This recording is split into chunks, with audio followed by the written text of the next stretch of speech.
En fait, le professeur Vincent Doriot est doyen de la faculté de médecine de l'Université de Liège. Il est responsable et chef de service du service de médecine d'urgence au CHU de Liège. Il est une personne qui a joué un rôle particulièrement important dans l'établissement rapide de la réaction, de la mise en place de la réaction thérapeutique dans cette crise sanitaire que nous connaissons depuis bientôt un an. Et nous sommes très heureux de pouvoir l'accueillir au sein de la compagnie aujourd'hui parce qu'il est très connu à la fois sur le plan scientifique et sur le plan clinique. C'est son rôle d'organisateur des soins intensifs à l'Université de Liège et au CHU a joué un rôle prédominant et un rôle essentiel dans la lutte contre le Covid en Belgique. Monsieur Doriot, vous avez la parole. Merci, monsieur le secrétaire perpétuel. Alors, tout d'abord, je voudrais remercier les deux parrains qui ont introduit ma candidature à cette Académie royale de Belgique de médecine, le professeur et collègue Jacques Boniver et puis Gustave Monen qui n'a pas ménagé ses efforts pour défendre en fait cette candidature et peut-être vanter mes mérites. Alors, il s'agit d'une candidature dans la section 3, médecine d'urgence. Il s'agit d'un domaine relativement large qui comporte en fait des services à la communauté, comme vous l'avez rappelé, monsieur le secrétaire perpétuel, en l'occurrence la direction du service hospitalo-universitaire des urgences, qui est une fonction déterminante pour moi, dans la mesure où j'en assure la direction depuis maintenant une trentaine d'années. Et en tant que service à la communauté, nous avons développé en fait toute une série de programmes de gestion comprenant notamment la régulation des flux entrants et sortants au sein du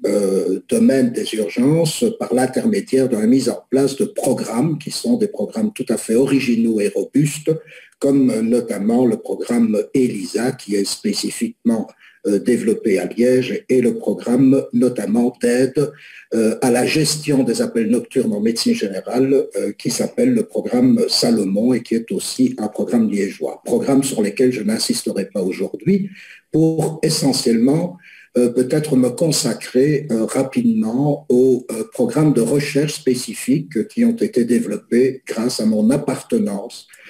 à l'Université de Liège et où je dois, comme Éric Verdun l'a signalé avant moi, l'essentiel de ma formation en médecine interne au professeur Van Goenberg et puis en fait le développement de ma carrière académique au professeur Pierre Lefebvre comme lui. Alors, le domaine des urgences est un domaine étendu, comme je le disais, mais avec des facettes qui lui sont particulières, notamment à la limite avec les soins intensifs et la réanimation, s'occupant notamment des, comme disent les anglo-saxons, life-threatening disease, et donc de ces pathologies qui mettent en péril de manière immédiate la survie de nos patients.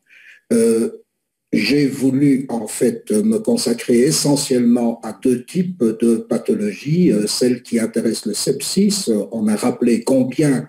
cette pathologie était déterminante dans les mortalités, morbidités, notamment Georges Casimir en a parlé chez les enfants, et puis l'embolie pulmonaire. Alors l'approche que nous avons eue est une approche expérimentale, modélisatoire, qui cherchait essentiellement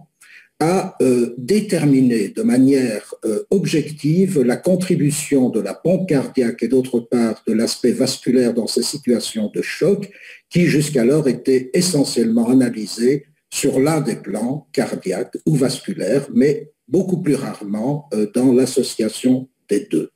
Alors, la pompe cardiaque et le système vasculaire sont évidemment raccordés et nous avons développé des modèles expérimentaux chez l'animal, nous permettant en fait d'avoir des modèles mécaniques, celui de l'assistance sous la forme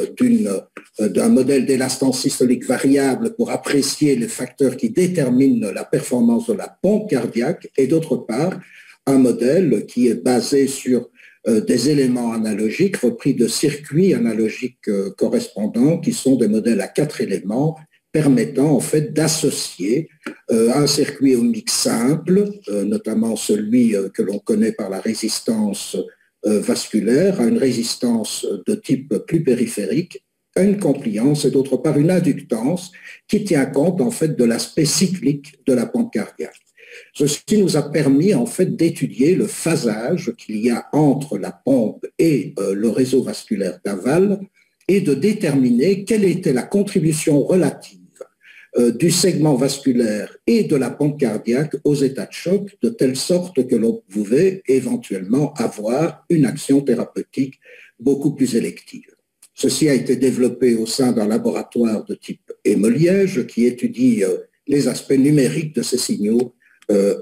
hémodynamiques. L'intérêt était bien sûr de passer du laboratoire à la clinique et par conséquent du concept ventriculo-artériel aux applications cliniques correspondantes, ce que nous avons fait au travers de l'utilisation d'indices plus simples, non invasifs, basés sur des volumétries obtenues par sonographie et d'autre part par l'intermédiaire de signaux de pression obtenus par voie non invasive. Ceci a été développé et continuera d'être développé au travers d'un institut de transition numérique qui sera situé notamment au Val-Benoît, au travers de simulations correspondant à ces différents états de choc, ce qui d'ailleurs nous a permis d'être affiliés directement à Harvard et à son centre médical de simulation. Et à titre tout à fait honorifique, nous sommes le seul centre francophone en Europe à être affilié à cette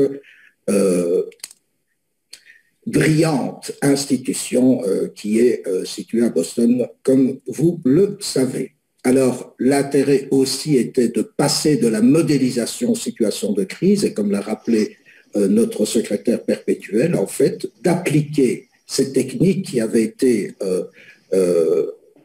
transportées au niveau d'une utilisation clinique, notamment à l'utilisation de ces modèles